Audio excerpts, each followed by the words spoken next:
દર્શક મિત્રો, હું નવીન મહેતા ન્યૂઝ ઓફ કચ્છમાં આપનું સ્વાગત કરું છું। જોઈએ આજના સમાચાર।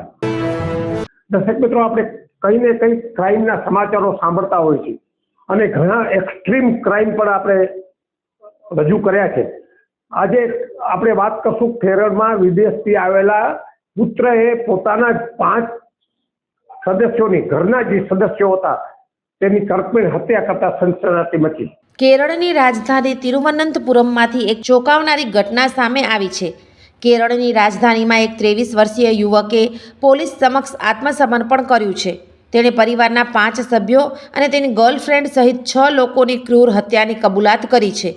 જો કે તેમાંથી 5 લોકોના ઘટના સ્થળે જ મોત થયા હતા, જ્યારે આરોપીની માતાની હાલત ખૂબ જ ગંભીર છે। તેમની હોસ્પિટલમાં સારવાર ચાલી રહી છે।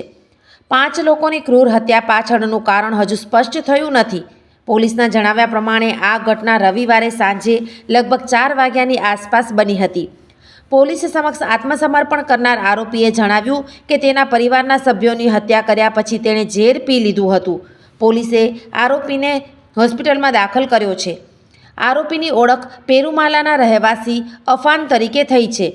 અફાને કબૂલાત કરી હતી કે તેણે 3 ઘરમાં રહેતા 6 લોકોની હત્યા કરી હતી। આરોપીના દાવાની તપાસ કરવા ગયેલી પોલીસને 3 ઘરોમાં 6 પીડિતો લોહીથી લથપથ હાલતમાં પડેલા મળ્યા। પોલીસ આવે તે પહેલાં અફાનની માતા સિવાય બધા મૃત્યુ પામ્યા હતા। તેની માતા શેમીની હાલત હજુ પણ ગંભીર છે। તેમની સારવાર તિરુવનંતપુરમની એક ખાનગી હોસ્પિટલમાં ચાલી રહી છે। આરોપીએ કથિત રીતે તેના જ પરિવારના 5 સભ્યોની હત્યા કરી હતી, જેમાં તેની દાદી, નાના ભાઈ અને અન્ય સંબંધીઓનો સમાવેશ થાય છે। મૃતકોની ઓળખ થઈ ગઈ છે। દાદી સલમાબી, 13 વર્ષનો ભાઈ અફસાન, તેના પિતાનો ભાઈ લતીફ, લતીફની પત્ની શાહિદા અને ગર્લફ્રેન્ડ ફરઝાના માર્યા ગયા છે। આરોપી અફાન તેના પિતા સાથે વિદેશમાં રહેતો હતો। તાજેતરમાં વિઝિટિંગ વિઝા પર પાછો ફર્યો। તેની માતા કેન્સરની સારવાર લઈ રહી હતી। પોલીસ હત્યા પાછળના કારણો શોધવાનો પ્રયાસ કરી રહી છે। સોફ Kutch power by Opal Electronics, LG best shop, Vijaynagar road Bhuj, Rambag road Adipur. Power by KC jewellers, latest fashion ડિઝાઇનના ઓર્નામેન્ટ્સનો વિશ્વાસપાત્ર શોરૂમ, હોસ્પિટલ રોડ ભુજ।